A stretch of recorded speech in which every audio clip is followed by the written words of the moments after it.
So good morning, everybody. It is absolutely thrilling to welcome you all to the Community College of Rhode Island, to our Providence campus.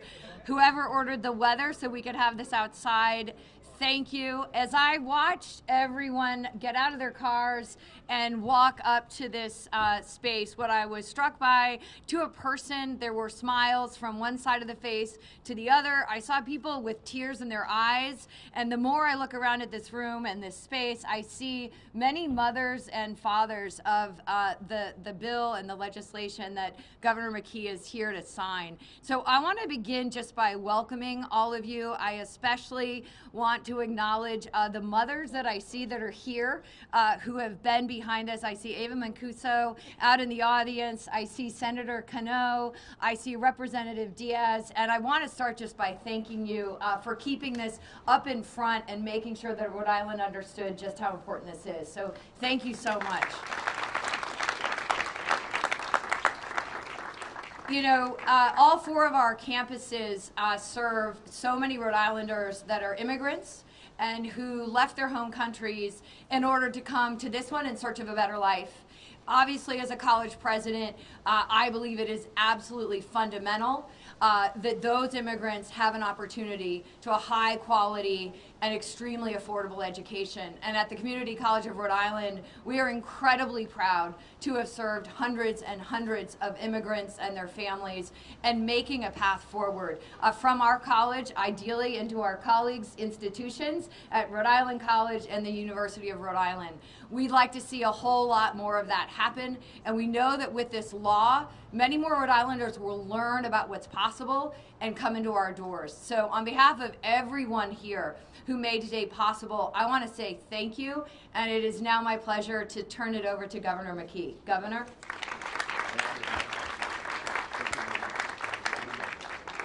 Well, thank you, Megan. And yes, it's a beautiful day here in Rhode Island, and I'm happy to be here with you and the leadership team that all our universities represent, with the Rhode Island College President Frank Sanchez and URI President Mark Palange. Thank you so much. And also Rhode Island Commissioner of Post-Education, Secondary Education, Shannon Gilkey. You are constantly advocating for your students. Your support of this legislation have made all the difference. I see Eva Mancuso out there in terms of Eva's really championing it. So we have many people for many years that have been trying to get us to this point, but you need a leadership in the General Assembly to do it. And Senator Sandra Cano and Representative Grace Diaz, thank you so much for your leadership. So I do, while I have the podium, I do want to give a shout out to our presidents of the universities. For us to step up right now in terms of one of the reasons that our schools are back in place is the fact that we're getting vaccinations done. And for them to step up as a collective group in the summer and have the overwhelming majority of the young students that are, the students that are attend our universities vaccinated, that's put us in an extraordinary spot. So thank you so much for your leadership. The Student Success Act makes sure Rhode Island students can take advantage of in-state tuition rates, regardless of their immigration status. As a coach, the team I coach is the one I get on the field. And that's what we have. We got to make sure that we educate everybody that lives in the state of Rhode Island.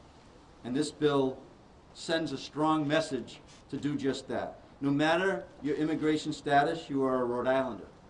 You are valued, and your education and future matter to us, not only for you, but also for the state of Rhode Island. Our children are quite literally our future. The success of our economy, our workforce, and our state depends on them.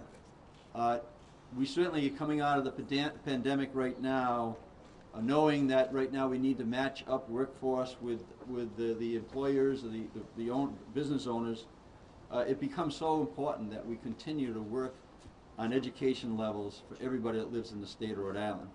And educators, advocates, and leaders, we must do everything in our power to give students the tools they need to reach their goals and the access to the best education our state has to offer. As you may know, education is one of my top priorities. And that means access to an education for all Rhode Islanders who call this state home and contribute to their communities. A good and stable education leads to a good paying job. And that is what we want our young people to have, that opportunity.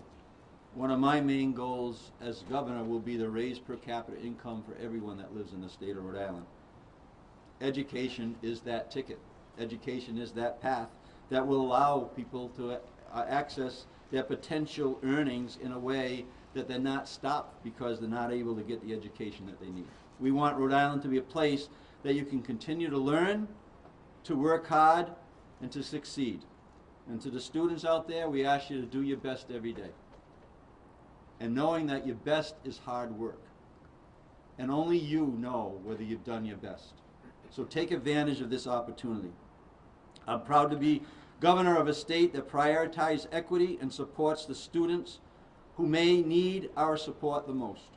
And I'm proud to sign legislation that lives up to that ideal.